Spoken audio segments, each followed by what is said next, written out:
జాబులు లేవు, మనకు ఉపాధి లేదు సరిగ్గా, ఇది మాట్లాడాల్సింది వచ్చి మీరు. అన్న వాళ్ళు అనేది ఏంటి అని అంటే మాకు నచ్చింది మేము చూస్తాం, పోయి అంటే మార్నింగ్ నుంచి ఈవినింగ్ వరకు వర్క్ చేసి ఒక స్ట్రెస్ రిలీఫ్ లాగా ఎంటర్టైన్మెంట్గా చూస్తామని అంటారు. వాళ్ళకి ఏం చెప్తారు మరి? ఈ పని లేని నా కొడుకులు మరి ఏం చేస్తాం?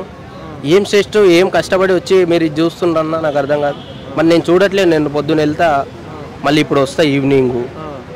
మరి నాకు వేరే పని ఏం లేదు, నేను అది చూస్తా లేకపోతే బిగ్ బాస్ చూస్తా లేకపోతే వేరేది చూస్తా అని వెళ్ళి గమ్మున పండుకుంటా. మళ్ళీ మార్నింగ్ వెళ్ళి డ్యూటీకి వెళ్ళి మళ్ళీ ఈవినింగ్ వస్తా, అది పని.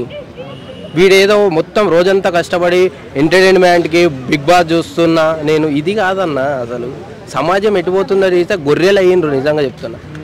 ఎందుకు చూడాలి ప్రజలు? దానివల్ల ఉపయోగం ఏంది అంటే బిగ్ బాస్ సరే ఎంతో సంపాదించినా సరే అనాథ ఆశ్రమాలకు ఏమైనా ఇస్తుందా, రైతులకు ఏమైనా ఇస్తుందా, ఎవరినన్నా ఆదుకుంటుండ్రా అన్న? నాకు అర్థం కాదు. అంటే బిగ్ బాస్ సామాన్యులను కూడా తీసుకొచ్చి సెలబ్రిటీ చేస్తున్నారు. అది మేము చేయమని చెప్పలేదు అన్న. సామాన్యులను తీసుకురండి సెలబ్రిటీని ఎవరు చేసిండన్న? పల్లె ప్రశాంత్ తంతే ఏడబోయిండో వాడు ఎక్కడ పడ్డాడో గిట్ట అడ్రస్సే లేడు ఇప్పుడు.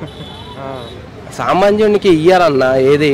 సామాన్యుని లోన ఉన్న టాలెంట్ని వాడుకొని వాళ్ళు డబ్బులు సంపాదించుకొని వాళ్ళు నింపుకుంటుండ్రు, కానీ ఆస్తులు కులగొట్టు వాళ్ళు జమ చేసుకుంటారు, కానీ పేద ప్రజలకి ఏమీ ఇవ్వలేదన్న. ఎవరు ఇయ్యరు గీట వీళ్ళు అంతా వాళ్ళ మీద, పేద ప్రజల మీద వీళ్ళు డబ్బులు సంపాదిస్తారు. సామాన్యుడు ఎవరైతే ఉన్నారో వాళ్ళ డబ్బులు వీళ్ళు జమ చేసుకుంటారు. సో అది అంటే ఇప్పుడు నాగార్జునకి బిగ్ బాస్కి ఒకవేళ నాగార్జున వీడియో చూస్తే బిగ్ బాస్ గురించి ఏం చెప్తావు? తీసేయాలని చెప్తున్నాను నేను. బిగ్ బాస్ అది ఒక చెత్త బిగ్ బాస్ని తీసేయాలని చెప్తున్నాను. వాళ్ళు లోపలికి పోయి కొట్టుకుంటే మేము ఎందుకు చూడాలి? మాకేం అవసరము, మాకేం ఉపయోగము, జనాలకి ఏమి ఉపయోగము? సరే మేము చూస్తున్నాం, మాకు డబ్బులు ఇస్తారా? ప్రజలని ఆదుకుంటున్నారా అన్న? నాగార్జున గారు కానీ లేకపోతే సినిమా ఇండస్ట్రీ కానీ ఎవరినన్నా ఆదుకున్నారా? రైతులను కానీ ఎంత ఆత్మహత్యలు జరుగుతున్నాయి, నిరుద్యోగులు ఎంతోమంది ఉన్నారు ఇక్కడ, ఎంతోమంది జాబులు దొరకక అల్లాడిపోతున్నారు.